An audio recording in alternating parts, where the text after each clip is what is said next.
Halo, netizen. Hai. Gimana nih kabarnya? Pasti sehat lah. Amin, amin. Amin. Kali ini kita akan bahas sebuah film dari horor dari Itali Horor Itali yang yang tayang tayang di di Netflix. Netflix. Judulnya A Classic Horror Story.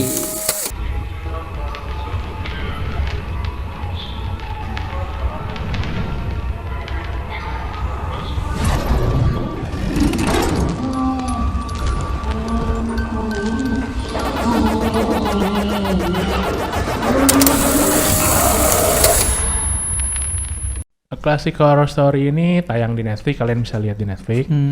Disutradarai oleh Roberto De Veo sama Matteo Stripoli. Dan ini ada ceritanya tuh ada 5 karakter. Yang pertama tuh ada Elisa diperanin sama Matilda Lutz. Ada Mark diperanin oleh Will Merrick. Terus ada Sofia Diperankan Yulia Sobol. Satu yang tua itu Riccardo diperan oleh Papino Moreto ya. Papino Mozzata. Mazzotta. Terus yang terakhir tuh ada Fabrizio Francesco Russo. Dan ini ceritanya 5 orang ini lagi jalan-jalan pakai mobil van. Terus mereka tersesat di hutan. Ternyata di hutan belantara itu ada kabin yang isinya ada sektenya itu membunuh orang gitulah. Jadi mencekam, dan itu ternyata nyambung sama seorang mayor kota yang cewek yang galak lah istilahnya. Dan di situ, tapi di akhir film itu ada sebuah plot twist yang semua ininya ternyata cuma pembuatan film. Iya, cuma make film doang gitu. Jadi ya begitulah ceritanya singkatnya. Ini kan ceritanya Classic Horror Story, gue udah jelasin dikit lah habisnya. Secara ringkasnya gitu. Jadi plotnya menurut lu gimana nih? Ya gimana ya? Menurut gue sih sebenarnya ini bagus horornya gitu kan. Tegangnya dapat, horor dapat, gore-nya juga dapat gitu kan. Apalagi kita lihat pada dipotong-potong gitu kan, kayak mutilasi gitu kan. Namun yang tadi lo bilang gitu, ternyata di akhirnya itu ya mereka ternyata lagi buat film horor gitu. Itu bangke banget sih menurut gua gitu. Walaupun konsepnya tuh menarik gitu. Dari awal udah serem, udah bagus, udah tegang gitu kan. Tapi ya jadinya tuh jadi kok kita nonton horor dibalik orang yang nonton horor gitu. Jadi kita nontonin orang nonton horor. Iya gitu loh. Jadi aneh kayak rasanya kayak gimana gitu ya kan. Tapi menurut gue konsepnya tuh menarik gitu. Horornya dapat. Cuma plot twistnya yang aneh. Twistnya tuh jadi kayak dipaksain gitu sih kalau menurut gue ya. Udah ngebangun horor nih. Serem nih, gimana cara dia survive si Elisanya itu. Si Elisanya kan sampai akhir ya kan. Ternyata temannya sendiri yang lah kok begini. Iya, malah kayak jadi ngedrop banget. Yang tadinya udah menurut gue udah ratingnya udah bagus gitu, tapi pas ngeliat di situ ya geger. Klasik horor banget lah, pembunuh-bunuhan. Apa namanya judulnya kan klasik horor gitu. Tapi diakhiri dengan tidak klasik. Iya. Jadi aneh menurut gue sih. Kan bahas plot udah nih. Plotnya singkat ya kita bahas ya, karena emang yang kita tahu yang kita tangkap memang seperti itu jalan ceritanya. Udah bagus tapi dijatuhin. Kayak gitu. Nah kalau karakter kan tadi cuma 5 ya gue sebut ya. Emang sih cuma 5 yang utama lah. Yang utama ya si Elisa itu ya kan. Elisa sama si Fabrizio, si sutradaranya. Si bangke. Kalau menurut lu apa nih yang kurang atau yang lu demen dari 5 karakternya nih, fokus nih cuma 5 orang doang nih.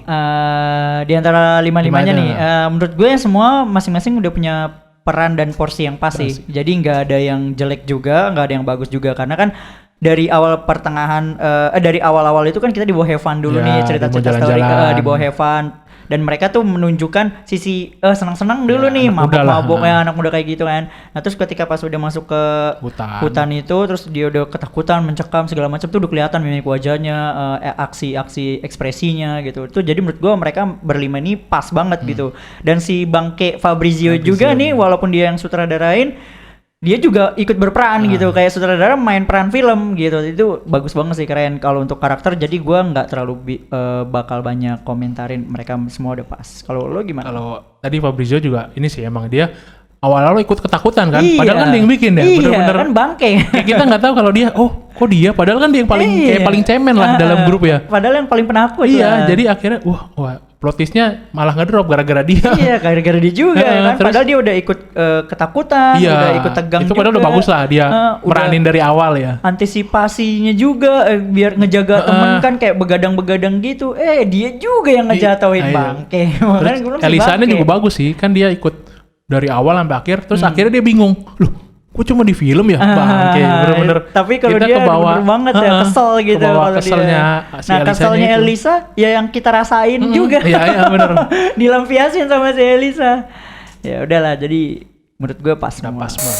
Kalau ngomongin horor pasti kita nggak bakal jauh dari visual-visual gitu kan. Tapi sebelumnya gue bahas jauh visual, gue juga pengen nilai gitu kan. Ini horornya itu kayak ngangkat sekte. Terus ada dewanya gitu. Ya, itu kayak mitosnya gitu itu dimasukin di dalam film ini gitu. Jadi itu buat gua kayak nilai plus gitu. Entah itu benar atau enggak kan kayak dia motong lidahnya gitu kan. Dipotong kuping, terus sama nyolok mata. Nah, itu visualnya tuh udah jadi kebungkus gitu semuanya keren. Terus kemudian ada beberapa juga yang kalau menurut gue nih di film ini tuh unsur-unsur film horor yang kita udah tahu kayak film-filmnya Sam Raimi, terus kemudian Hereditary, terus sama yang kemarin si Florence Pugh Midsommar dimasukin semua di sini. Jadi kayak kita tuh berasa kayak nonton gabungan film gitu.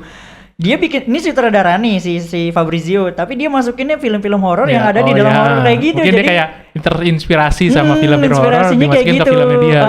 Jadi kita kayak lihat teknis dalam ceritanya tuh kayak gitu. Kalau gue yang menurut gue sih. Ini juga apa? Dia mungkin dikemasnya lebih dark lagi ya kan? Karena lebih ini lagi. Sektenya lebih serem lah. Ada tambah mitos-mitos juga kan. Yang tadi gue bilang kan.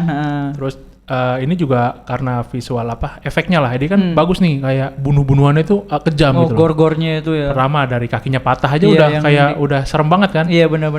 Terus satu-satu mati itu diliatin gimana. Terus yang bagian tadi lu bilang lidahnya lidahnya matanya dipotong, dicongkel kan kita ngerasain kalau kita masuk sekte itu jadi korbannya kayak gitu ya kan. Ngerasa banget ya. Jadi unsur gore-gorenya tuh gila sih. Kayak kayak bukan dikasih visual atau nggak diefekin, kayak berasa kayak real gitu, kayak ngerasa kayak ngerasa gitu. Buat gue sih udah lumayan sebenarnya, tapi karena tadi yang di pertengahan ending mau ke ending itu jatuh gitu kan, jadi ya udah jadi biasa gitu. Jadi dari gue mungkin skor film ini gue kasih 6/10 sih. 6? Iya. Wah, kecil ya? Iya, standar. Kalau gue juga, karena mungkin ya itu bagian kecil dari ending ya. Tapi keseluruhannya gue demen nih horornya nih. Iya, kalau horornya gue suka juga gitu. Jadi gue kasih 7,8 lah. Gila gede dong. Karena horornya lumayan. Oke. Tutup aja lah bagian endingnya lah, gak usah dilihat. Bagi gue itu sih. Tapi buat gue sih itu penting gitu, karena sayang banget gitu. Sayang kalau udah tegang, udah horor, udah keren, udah serem, turun. Jadi jatuh gitu. Jadi ya udah.